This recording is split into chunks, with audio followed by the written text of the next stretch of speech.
Hello, I'm Robert Kelly, and today on Record All Monsters, the Giant Behemoth, Eugene Lourie, and Dinosaurs as Monsters.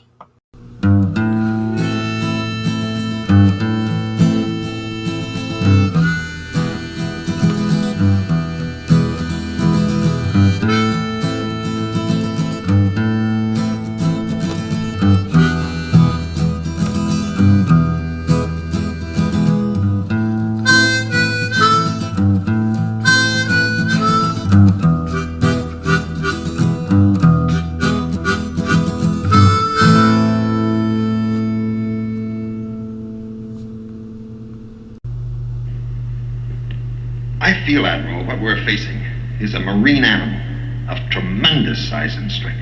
You made to believe that a whale could have smashed through steel plates so high above the waterline? I didn't say a whale.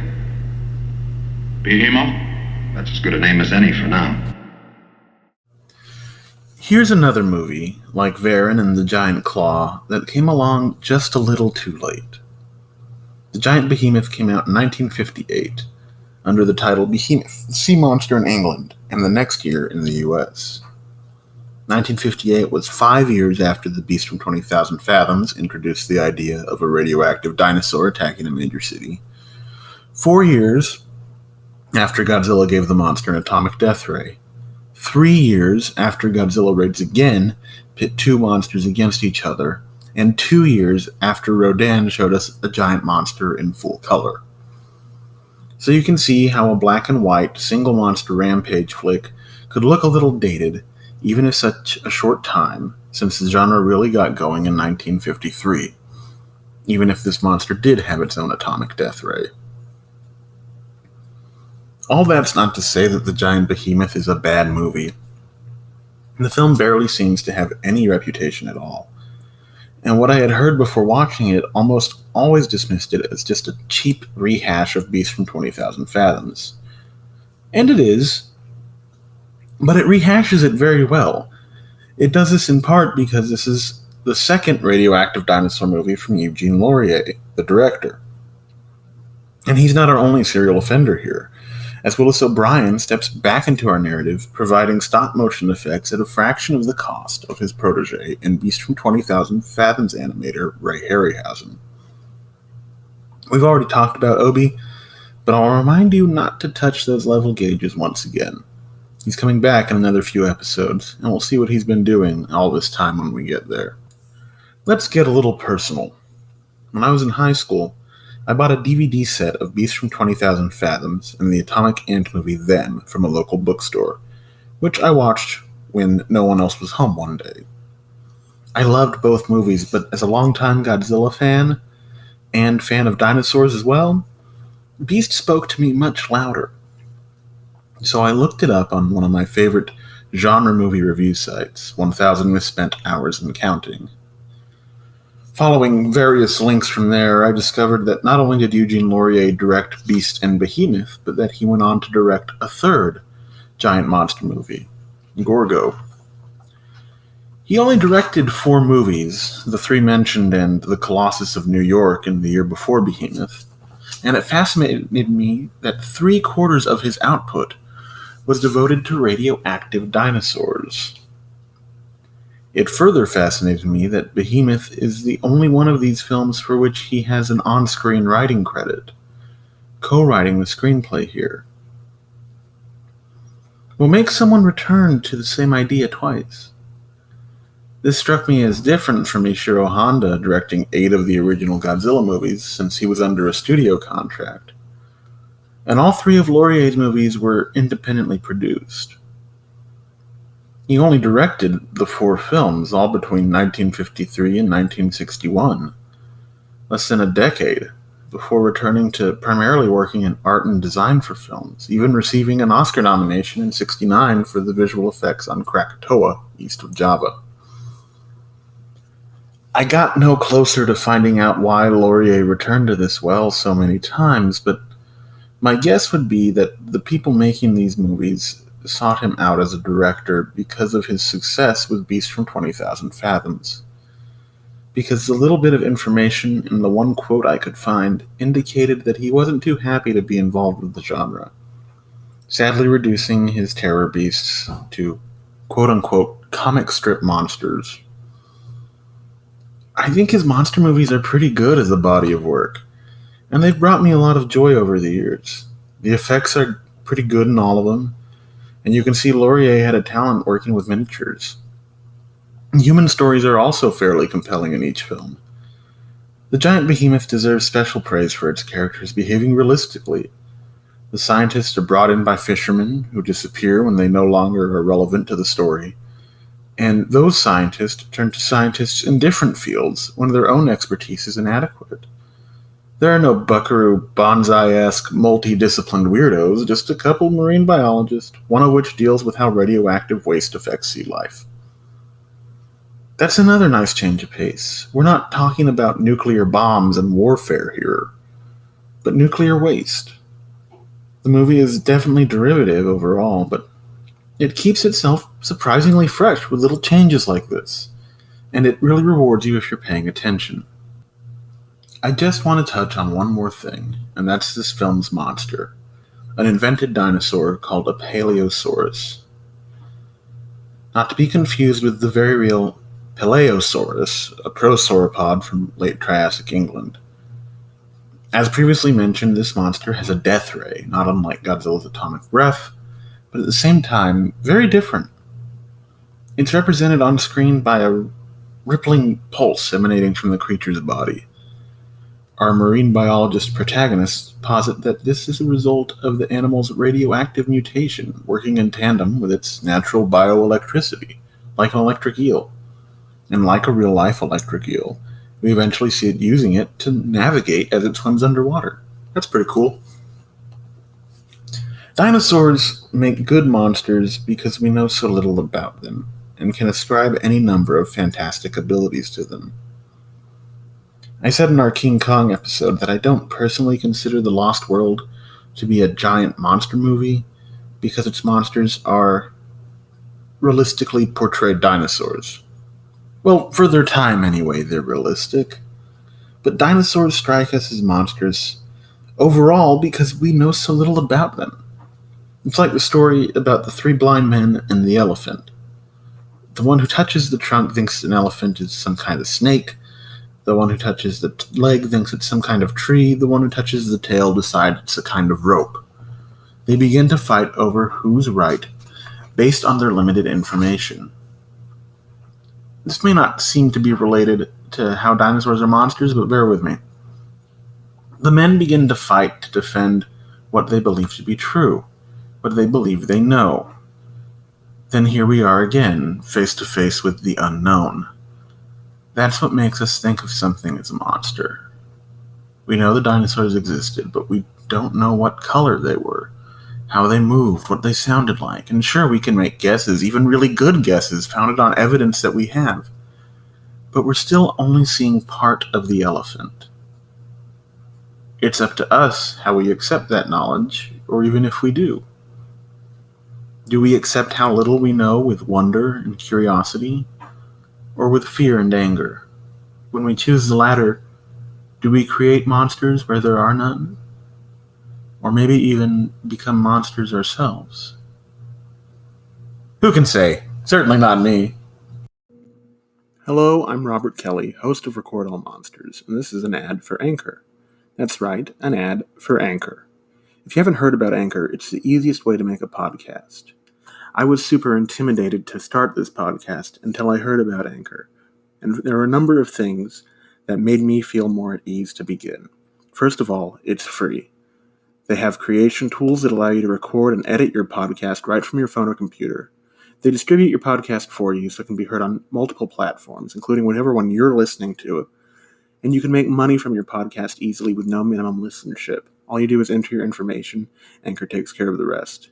It's everything you need to make a podcast in one place. This is the mandatory call for action that I have to read out now, but it's true. You can download the free Anchor app or go to anchor.fm to get started. I've been Robert Kelly, host of Record All Monsters, and this has been an ad for Anchor. Hello, I'm Robert Kelly. Welcome back to Record All Monsters, where we're talking with a special guest today about the Giant Behemoth. He's a friend of our show, and it's Derek and Cook from Monster Kid Radio. Derek, how you doing? I'm good. Thanks for having me, man. This is going to be fun. Yeah, I think so.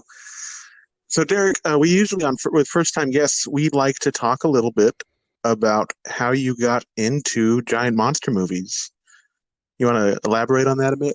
Yeah. Well, I mean, I could go on and on and on and on about it, but I'll try to condense it a little bit for the sake of your editing and your audience. I've been a fan of monster movies for a long time. And when I was younger, my parents didn't let me watch R-rated movies. But if it was an older horror movie, like in black and white, I was able to watch it because somehow that meant it was more safe. So I got into a lot of the black and white horror movies, the classics, when I was a kid growing up. And that led me to the Crestwood House series of books in the children's section of the library. The Crestwood House books are, man, that was my famous Monsters of Filmland. You know, I'm not old enough to have been picking up FM on the newsstand or the magazine rack. I came along a little bit long after the original wave of Monster Kids, but the Crestwood House books, that was my FM. You were about to say something. Were you familiar with those books too? Oh, yeah. When I was in third grade, those were in my elementary school library, and they were just so, eye-opening. I was already a Godzilla fan, but this brought me into, like, the world of the classic monsters. See, for me, these were my introduction to the classic monsters, and there was a Godzilla book, and was there a Mothra book? I don't remember if there was a Mothra book. I don't think there was a Mothra one. There was a Godzilla and a King Kong one. I do remember the King Kong one, and I remember the Godzilla one, which I would love to pick up used somewhere, but it seems to be the most expensive of all of them on the collectible market. But the Godzilla one I read, and the King Kong one also mentioned King Kong versus Godzilla, and that was probably my first real introduction to what these monsters were, the giant monsters anyway. A few years later, when I was visiting my grandparents in Arizona, I remember stumbling across the Godzilla cartoon one morning with Godzuki. and so, I mean, I've always had a little bit of giant monsters kind of on the periphery for me, but I didn't really get too into them until a few years ago up here in Portland, Oregon. Up here in Portland, Oregon. Kyle Yount, the producer of the lamented late Kaiju cast, was hosting a screening of King Kong versus Godzilla, 35 millimeter print at the Hollywood Theater. And I had never seen a Kaiju film like that on the big screen. And I had to go. I had my buddy Scott Morris with me. He was visiting. I had some other people that I met there as well. And it blew my mind. And I loved that film. I had so much fun. I had to go back, and then I just started mainlining them all. Godzilla, Rodan, Varan, all of them. The Mothra films. I loved the Heisei era of Godzilla movies, into the 90s Gamera trilogy, just all of them. And even and we talked a little bit about this when you were on my show, a lot of the non-Toho stuff, Daimajin, Yongri, just all that stuff. And I just became a huge fan after that, and have managed to carve away a little part of my traditional, like, American style classic monster movies out of my brain, just a little bit, to make room for the Kaiju films that come in. So, that's the abbreviated version. I've seen pretty much all that Toho's put out, and these days, if there's a hole in my Kaiju consumption, it's probably with the Ultraman franchise. I'm still getting through a lot of it. I've seen a lot. I love Ultraman a lot, but there's so much, so much to get through. And man, I'm just a huge fan. I love it. I love it all. Yeah, and like you're saying, there's so much. And you said I was on your show, and I was. And if our listeners here haven't heard that, I encourage y'all to go back and not just listen to my episode of Monster Kid Radio, which some people say is the best one, But no. Which people are those? Oh, people, their names start with Robert and end with Kelly. Oh, okay. No, no, but your show is, it's so thorough and consistently good. You have great guests. The rotating segments you have lately, it's been Mark Madsky's Beta Capsule Reviews and the Look at Famous Monsters of Filmland, which, if you guys listening are mostly into kaiju and want to kind of get into classic monster stuff, Monster Kid Radio it covers everything. Generally, y'all are like from the classic era to the end of the 60s, right? Well, when I first started the show, I was using 1968 as like my soft cutoff because I felt Night of the Living Dead, which came out in 68, kind of changed what horror movies were. Mm-hmm. But I've expanded that, kind of grown from that over the years. I have talked about like the newest Kong Skull Island. I know I mentioned the Godzilla movies that came out from Legendary, the Tom Cruise mummy film. I've talked about some of those other movies as well. So I've really kind of expanded. When I think about the classic era, I typically go pre-1968, but there are so many movies, late 60s, early 70s, even into the 80s and 90s that have that monster kid aesthetic that, I can't stay away from. So I've talked about movies like The Monster Squad from the 80s, The Car from the 70s, House of Dark Shadows, Night of Dark Shadows from the 70s, things like that. And I love it. They still have that monster kid vibe without kind of getting us too far away from what the start of the show was about to begin with. And for listeners who are interested, Robert was on episode 499 of the podcast, which was released on November 26th of last year. You can find that at monsterkidradio.net and just scroll through the archives and you'll find it. His episode had some cover art that looked a little bit like the Brady Bunch. So you'll find it pretty easily that way. You sent that to me about a couple days before we recorded, and I was actually at work when I opened that email, and I was just trying not to laugh too loud. That was fun. That was fun to put together. So before we get too far into talking, we play a game on our show at the end of the interview segment, and you typically on Monster Kid Radio play a game at the beginning. Yeah, we have a game that we play. We try to do it on every episode of the show, as well as on the weekend streams when I'm showing movies. On Saturday for a good chunk of the day, we try to do a couple of rounds of it. It's called the Classic Five, and I don't know if I really expected it to become such a mainstay on the show, but people love it. I love it, so we try to do it all the time. The way it works is I've got this series of cards that I've had printed up, and they're like standard poker size cards, but instead of the numbers and the king and the jack and the queen and all that, they've got questions about classic and not so classic monster movies. And it's just a way to kind of get people talking, pass some time, break some ice. It's just a fun little game that we play. It's called the Classic Five because we typically go through 5 of these cards every chance we get. Well, I thought it'd be fun to kick off, or it's a little late to kick it off, but to here near the beginning of your interview, if we could do a quick Classic Five so that our audience gets to know you a little bit better, even though you're the one who's going to be who has the cards. Well, you'll play along, right? Of course. All right. See, that's the most fun is the conversations that spin out of the Classic Five. That's the best part for me. So, yeah, I'd be happy to. Let me give this deck here a shuffle.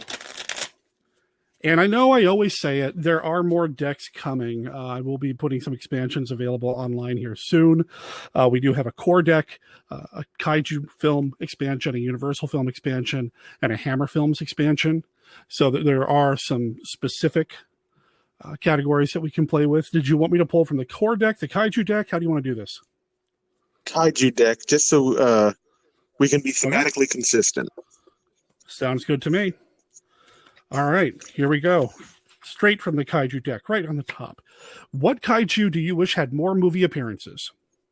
This is a really easy one for me. This is Anguirus. He's only in a handful of movies. He's not in the Heisei era at all, just one in the Millennium era. I just want to see more Anguirus. For me, I'm going to go to my Ultraman fandom. As much as I love things like Rodan and Varan, and I even kind of like the look of King Caesar, I'm going to go to a kaiju from Ultraman. I want more Red King. Red King is one of my absolute favorite kaiju monsters, period. Not just from Ultraman, but just overall. There's just something about the way he looks and the way he moves, the fact that he's actually not red, but he's still called Red King. I just love him. He's such a great design and a great ultra villain. Like, yes. Yeah, he has such a presence in the series for, not really appearing that much. Yeah, I agree. I love the guy. So, yeah, that'd be my answer. All right, card number 2. We've had Mineta, or Minya. What other kaiju should have had a child? I'm going to say Gigan. Just what would that even look like? What would the son of Gigan look like? Man, I have no idea. Wow.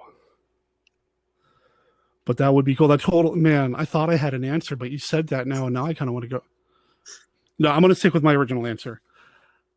I think it would have been neat to see an infant Gamera. Oh yeah, well, I think that would have been fun. It would be fun. There is. I haven't seen it. I ordered it. It's supposed to get here this week. It will have been here by the time the listener hears it. There was in 2006. They made a Gamera movie called Gamera the Brave. Yeah, I guess there is that. But I mean, it's so hard to find in the U.S.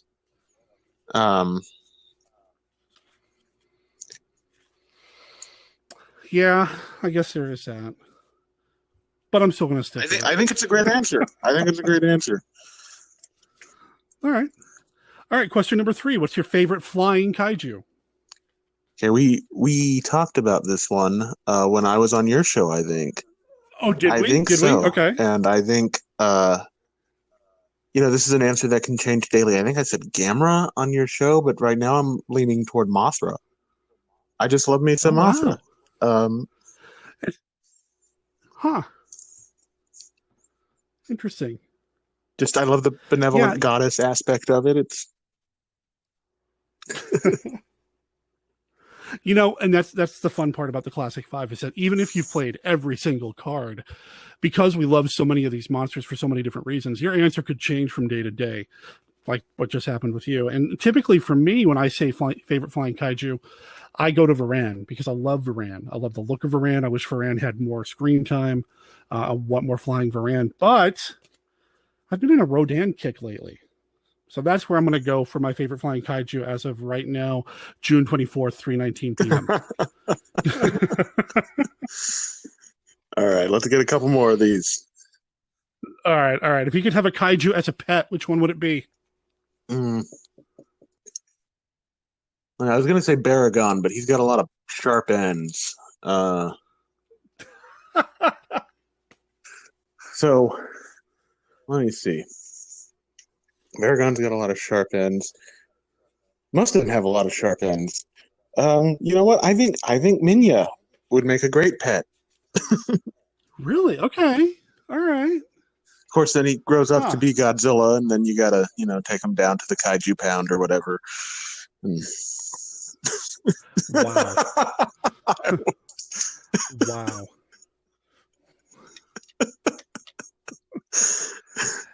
Yeah, okay.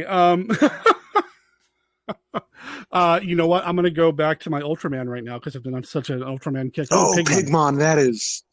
Pigmon would be so much fun as a pet. He would be. I could change my answer because that's better and less cruel. Hey, it's your show. You do what you want. Yeah, there's no way to edit audio, Derek. I've discovered that lately. Oh, really? Okay. All right. You want to do one more? Round it out with the yeah. fifth card? Okay. All right. Who else? Who's somebody that never appeared in a kaiju film but you wish they had? Ooh. Let's see. You know, I was gonna say Toshiro Mufune. He's got such a great presence. I think he may have been in movies with kaiju, but not ever an actual kaiju film. He was in the Okay. Three Treasures and a few other like fantasy films with monsters in them. But I think seeing him as the lead in a Godzilla movie or something like that, he may have had too big a presence for too big a personality. But I think that would have been really interesting. How do you write something for someone so iconic in that kind Yeah. of Huh. film? It'd be amazing to see, Yeah. though. Be amazing to see. So I have two answers, and I'm allowing it because it's my game, but but also because my initial answer is typically he's always John Agar for any of this kind of stuff. I love John Agar. However, one could argue since he was in the tarantula film with the giant tarantula, maybe that kind of sort of counts. I don't, not really, but so I'm gonna pull John Agar off the table for now. I'm sorry, John. Please forgive me. I just want a luchador. I don't care who it is. It could be Blue Demon. It could be El Santo. Mil Mascaris would be amazing. I want a luchador kaiju film. I don't know how to make it happen. I don't know how it would work, if it would work, but I think it'd be Well, a blast. obviously, that would be great. Oh my God! So, since all luchadors are scientists as well as wrestlers, Oh yeah, of they'd course. obviously turn themselves giant to fight whoever. It's funny. I actually discovered your show last May, not 2020, 2019, because I was looking for El Santo stuff, and I stumbled across Lucha de Mayo. Yep, Lucha de Mayo. And yeah, every May we try to do luchador monster movies. It's a blast. I just had such a great time. But yeah, I think that's a great answer. I would pay good money to see that. Yeah, like I said, I don't know how you'd work it out, but I can almost, like, you could write the word lucha going vertically and kaiju go horizontally is really share the U, and then I don't know how to how to go from there, but there's an amazing movie idea in there somewhere. Well, it's funny because I was watching episodes of Johnny Sacco last night because this is what I do, and we were watching the one with the giant vampire. Oh yeah, and I think something along those lines. We know how the luchadors like to fight their vampires. Oh yeah, vampires and mummies and various versions of Frankenstein's and their relatives. Yeah, in fact, since we do monster movies every Saturday, and we just showed a couple of Frankenstein Mexican horror movies. I didn't have luchadors in them, but I kept waiting for Santo or Blue Demon to come around the corner and lay the smackdown on them. So. Well, Derek, thank you so much for the Classic Five, and now we have a movie we're here to talk about. We're here to talk about the Giant Behemoth from 1959. Yeah, so I thought I had seen this. I was confusing it with the Vulture, and I know that makes no sense because the Vulture's about a winged animal and the Giant Behemoth's about a water thing, but I was transposing the two in my head. So when I sat down to watch this, I realized, wait a minute, this is something I've never seen. So this was a first time viewing for me, and I'm so glad that I screwed it up and I had an opportunity to watch a movie fresh with no expectations other than Robert likes it, I hope. So, I like it, and I'm very curious to know what you think about it. Oh, I dug it, man. This was a lot of fun. I loved it. I think it had a little bit of padding at the end, but that padding is panicked people running through the streets, and I can't get enough of that anyway. So I didn't mind that either. I really had a good time with this movie, and I'm kind of disappointed in myself for having not seen it before. Until I started doing this show, because in the essay I wrote at the beginning of this episode, I say that the movie had more of no reputation than a good or bad reputation. It's just kind of a footnote that it was also a giant monster movie, that it was directed by the same guy who directed Beast from 20,000 Fathoms, that some of the effects were handled by Willis O'Brien, who of course did King Kong, and that's really all you hear about it. Mm-hmm. So I had never really seen it, and I had to order a copy of the Warner Brothers Archive Blu-ray, which looks gorgeous, by the way. Has a commentary by Dennis Byrne and Phil Tippett. Oh man, see, I had to watch it streaming because I didn't have it in my collection. So wow, now add that to the list. But yeah, so I was just really surprised at how solid it was the first time I watched it. There were so many moments while I'm watching the movie where I expected something to happen and it didn't. It went a completely different way, delightfully. Specifically, I'm referring to, for the most part throughout the entire film, the scientists tell them something terrible is coming, and nobody argues with them. Nobody says, you're crazy. Nobody disbelieves them. Yeah, they might want some secondary confirmation, but there's a radioactive electric beast coming down the Thames. Okay.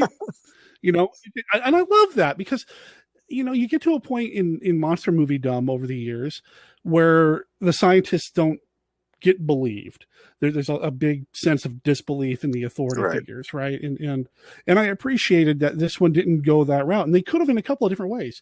Oh, you're crazy. Nobody believes in giant monsters. Or, oh, you're not from here. You're a foreigner telling us something's wrong. I'm not going to believe you. And that didn't happen either.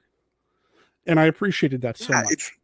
It's such a fresh take, even though, this movie probably came along a little too late in the development of this genre to have a big influence. But because, the director is a repeat offender, he already did Beast from 20,000 Fathoms.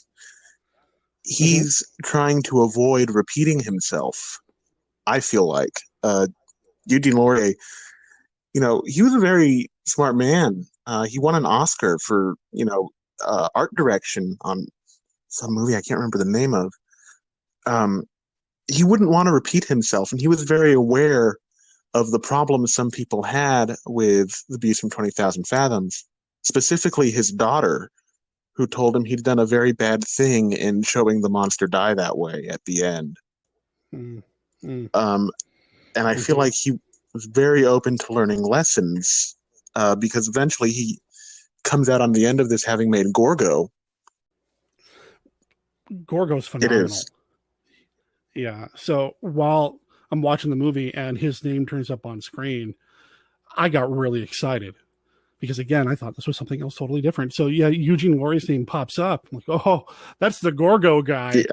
I'm in because I love Gorgo. Yeah, Gorgo's one of our favorites here at Record All Monsters, and I say that's the royal R, but also my wife loves it.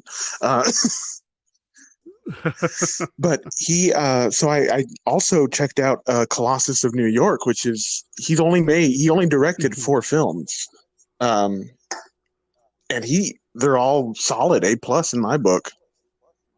Oh yeah, we talked about the Colossus of New York on Monster Kid Radio, I think, and we've talked about Gorgo in the past as well.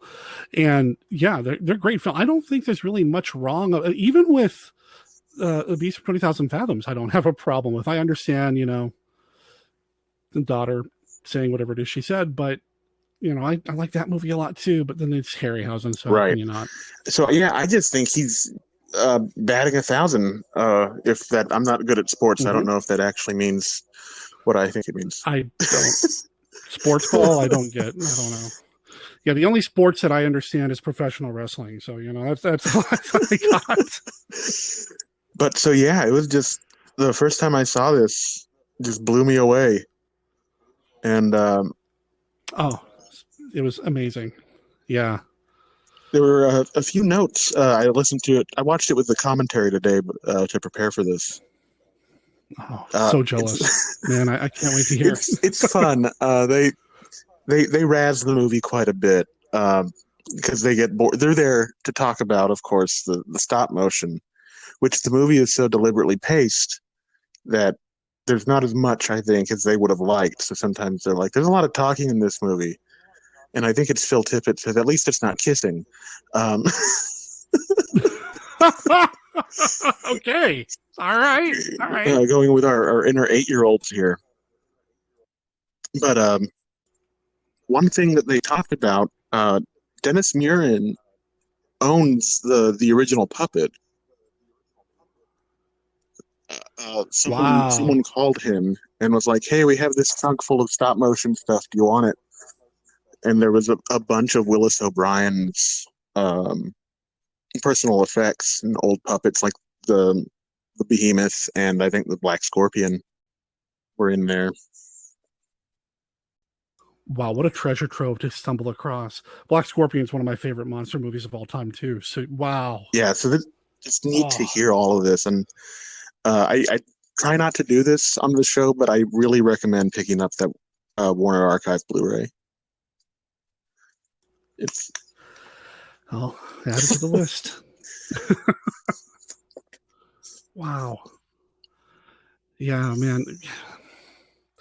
I would be a bad caretaker of these stop motion puppets because I'd be playing with them all the time. And knowing me, I'd break them eventually, which would be a loss for everybody involved. Yeah, well, that's what Dennis Murin says, that he cannot touch it. It's on display. It gets cleaned periodically, but if he touched it, it would fall apart, he says. I'm not surprised. Wow. Yeah, just a lot of fun stuff. One of the things they talk about is that the shots of its neck coming out of the water were achieved with an arm puppet. Someone was under the water and they just stuck their hand up.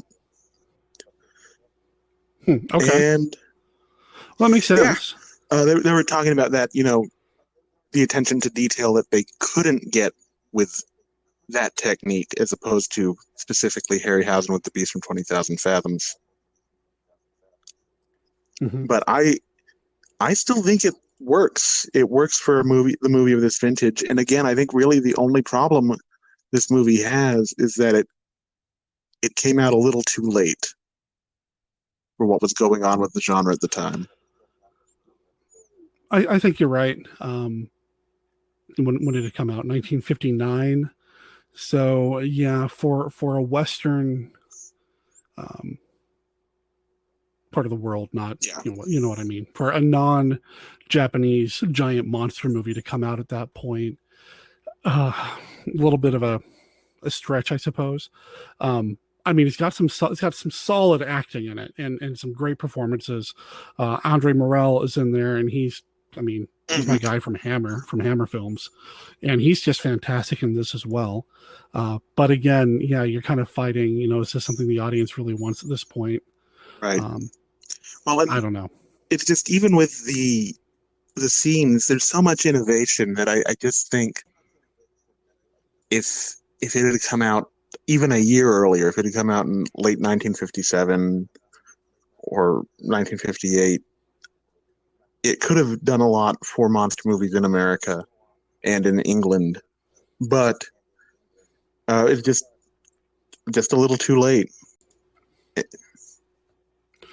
That said, it's awesome to see Willis O'Brien doing some. It really is, and it's very good. Yeah. Oh yeah.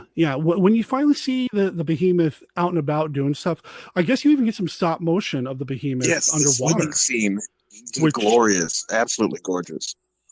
Have we seen that before? Have we seen that since? I mean, that was really cool. I think cool.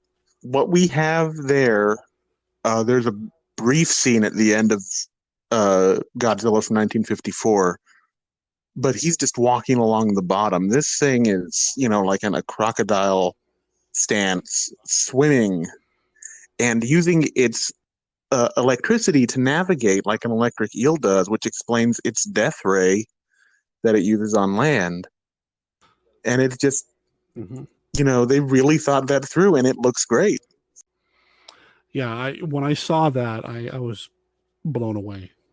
I wasn't expecting to see something like that in this movie, because as much as I'm loving it, I'm aware that it doesn't have like the biggest budget in the world. You kind of tell, but yeah, to see that just upped the production value for me so much to see that. And they were really clever with how they used the monster. Very clever with not really showing it. And then, I mean, we've seen the movie poster. We knew, and the producers, when they released it, the distributors, when they released it, they knew what they had to sell to get people in the seats. But I didn't find myself getting bored waiting for the monster to show up, because there's just so much other cool stuff happening. The investigation, and it's radioactive. Oh, wait a minute. Right. Now it's electric too. It just keeps mounting. The stakes keep going up higher and higher and higher. People are dying left and right. Right. This thing was one thing I love about these scenes is you expect it to stay with, you expect it to stay with the fisherman, but then it comes to Gene Evans' character. And he brings in, he's like, well, I am a marine biologist, but this is kind of outside my purview. So he brings in Andre Morel, and he's like, oh, yeah, this is, and then they go to the paleontologist. They keep the relevant types of scientists in there, and it makes the story flow in a very logical and compelling way. Mm-hmm. And again, subverting some of those expectations. And I don't know if I'm overly cynical, but when I'm watching something like this and I see Professor Bickford and Mr. Carnes turn up in town looking for the doctor's office, and they come across that row of, I guess, fishermen with nothing to do because nobody's fishing right now because of the dead fish. There was a little bit of attitude there. It's like, can you show us where the doctor is? Why? Who's asking? Just very kind of abrasive. But as soon as they explain who they are, oh, okay, we'll help you out. And it was, again, I wasn't expecting that. Again, that subversion of kind of, a disparity between the classes, or a clash between the classes, and, just a lot of really cool stuff happening here, man. I'm going to start ranting and rambling because I really dug this. It's a really good movie, and I'm glad to hear you liked it, but I'm going to go ahead and use this as our segue to go into our next segment. So we'll take a quick break. Okay. For us, no time will have passed, but for the audience, there will be an ad, probably for your show. Oh, okay.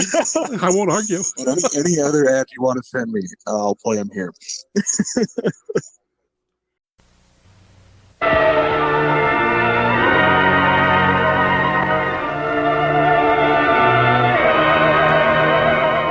Prepare for a spine-tingling, nerve-shattering podcast featuring all your favorite monsters. You won't believe your ears when you listen to Monster Kid Radio. Here are your hosts, Derek M. Cook, and his ever-rotating stable of guests discuss your favorite classic, and sometimes not-so-classic, monster movies.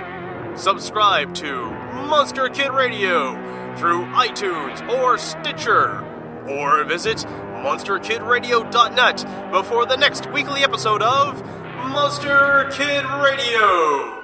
Go through the archives for interviews with Sarah Karloff, Victoria Price, and Joel Hodgson.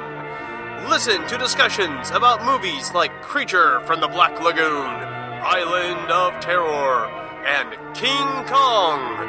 And don't forget convention coverage from Monster Bash and the H.P. Lovecraft Film Festival. Classic monsters, modern talk, and the head of Rondo Hatton. Only on Monster Kid Radio.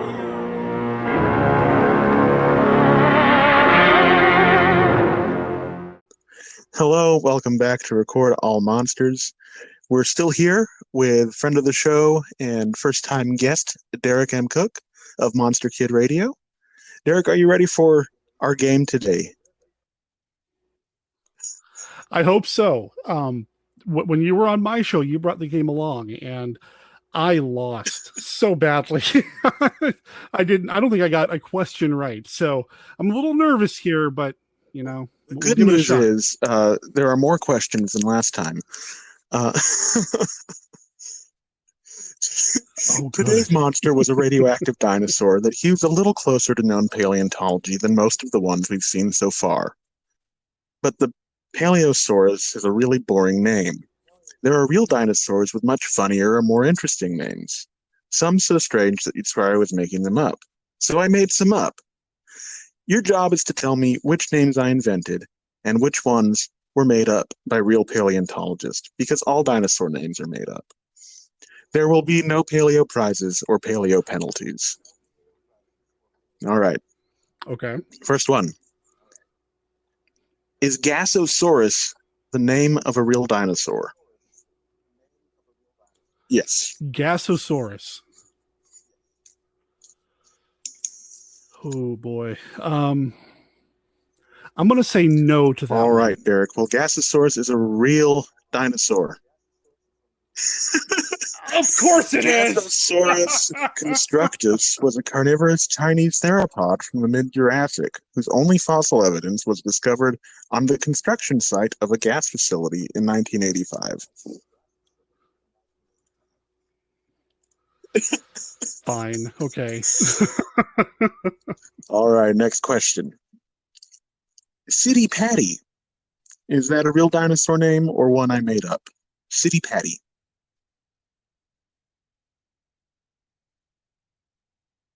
I'll say that yes. one is a real dinosaur. City Patty osmolskae, I think, was a late Cretaceous oviraptor discovered in the Gobi Desert and scientifically described in 2001. Wow. You got one right. I actually got one right. You're doing pretty good. Okay. All right, next one. Autodon. Is the Autodon a real dinosaur name or one I made up? It's real. Okay, that one is fake. No! I was feeling so positive about myself. But if it were real, it would have been a semi-aquatic quadrupedal herbivore from the Hell Creek Formation, described in 1977.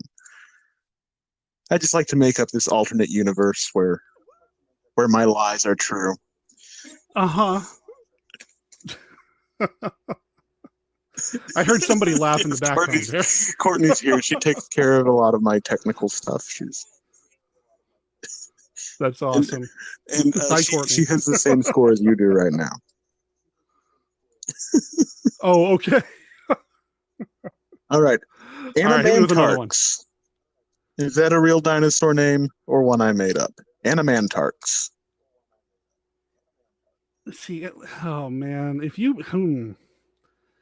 Anamantarx, I'm going to say no. According to my research, No, I take it back. Yes. Anamantarx Rameljonesii is a notosaurid ankylosaur, whose name means living fortress in Latin and was discovered in 1999.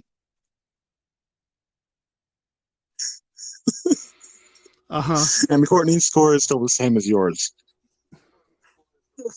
Okay. All right. Is the Caprosaurus a real dinosaur? You are right, Derek. No. The Caprosaurus is made up. It's phony. Yes! If it had really existed, Jimmy Stewart would have discovered it on accident while visiting an archaeologist friend's excavation site. He was too humble to name it after himself, so he named it after his friend Frank Capra.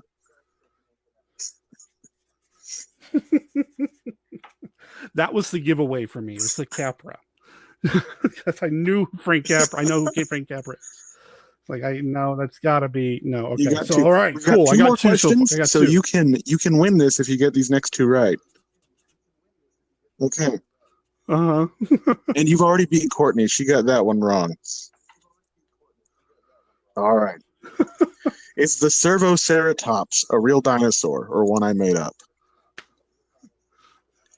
You are correct, Derek. Servoceratops is made up. Somebody is lying to you, and it's me. Servoceratops thomsoni, if it were real, would have been discovered by some nerds in 1996. Wow. All right, this is your tiebreaker. Cosmoceratops. Cosmoceratops. Now, see, I'm trying to decide if you're trying to trick me or not here with this one, because it sounds fake. It sounds too silly to be real. But so did Gasosaurus. Cappy Tappy or whatever the heck that was shouldn't have been right either. You know what? I'm going with my initial instinct. Eric, no, it's real. The I knew Cosmoceratops it! richardsoni was discovered and described in 2010, and its name means ornate horned face.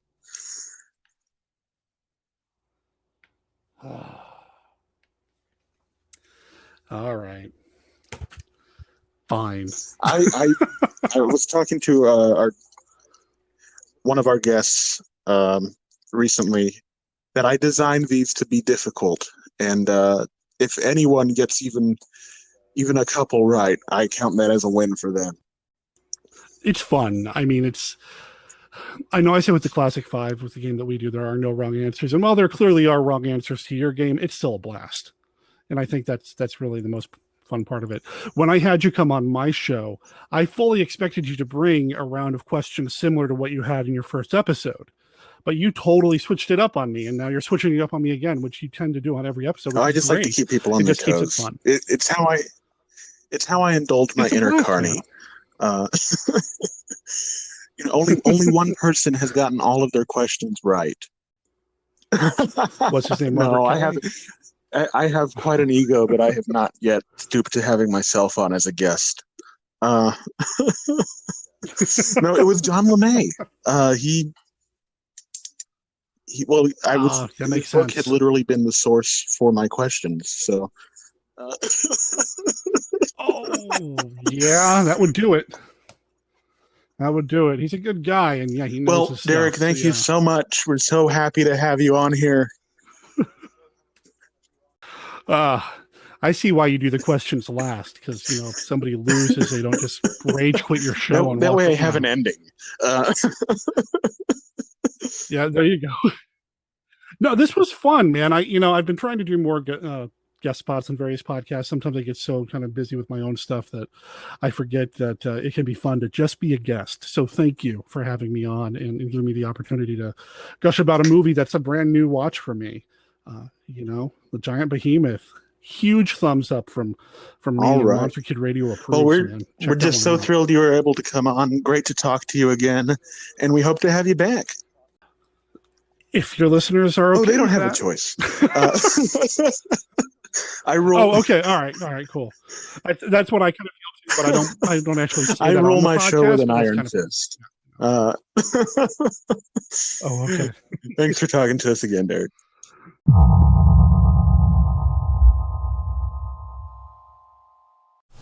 Are you still with us? Okay. I hope you are. That was a lot of fun talking to Derek, and I want to thank him again, and Monster Kid Radio, his show, and the whole community of people who helped make that happen. Just quickly, I really do want to thank Derek. He has been so welcoming to me during this whole time I've been launching this show. He let me guest very early on. The week our second episode came out, I was on his show, episode 499, if you want to check that out. And he's been a great sport coming on to my show.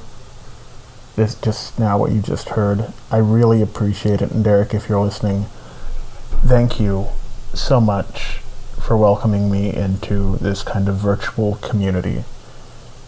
And I really appreciate it. I also, of course, want to thank Courtney for all of our technical help that we've had, including reminding me that I had to record this. Right now in Texas, we are experiencing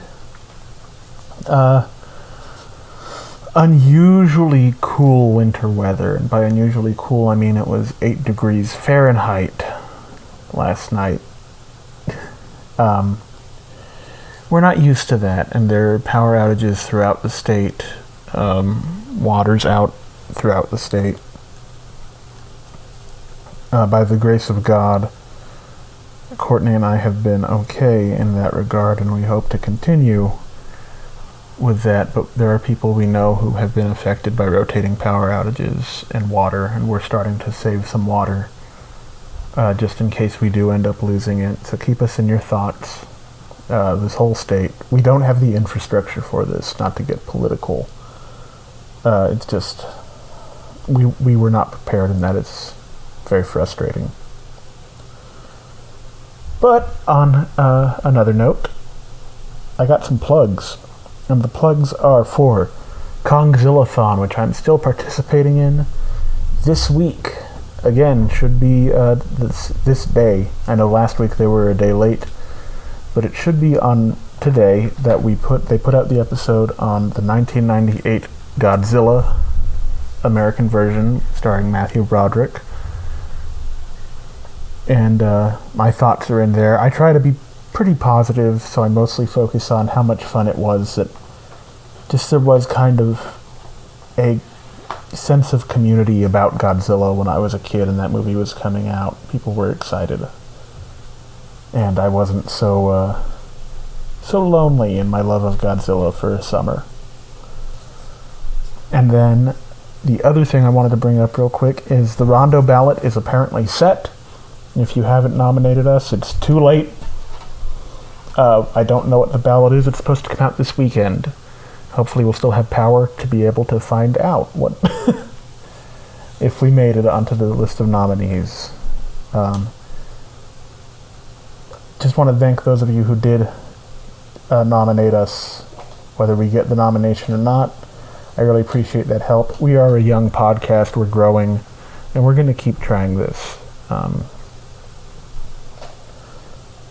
And then next week, we'll be having a quick look at the movie Dinosaurus from 1960. It is a stop-motion dinosaur movie that takes place in the Mexican Caribbean, and it's just a lot of fun. It's so much fun. I love it. And I'm going to see if I can convince Courtney to come onto that one, and it might even end up being as long as a full episode. It might. The other thing, I meant to say this when we were talking about there were technical difficulties on this episode. The recording software kind of blended parts of mine and Derek's conversation, so it sounds like we're interrupting each other an awful lot. We were not. I just couldn't separate out the audio, and I'm sorry about that. And finally, in 2 weeks, we will be having another returning guest in Nathaniel Ross-Smith, who will be coming to talk to us about the monkey movie classic Konga. It's one of my favorites. It was a trivia question on the first episode he was on when we did King Kong. I've been on a monkey movie kick here at home personally, much to Courtney's annoyance, I think. Maybe. You just need to watch Every Which Way But Loose. That monkey's just normal sized. So, that's in 2 weeks. Next week, Dinosaurs Quick Look. Week after that, Nathaniel and Konga. So, keep listening, keep watching the skies, and remember that monsters are your friends.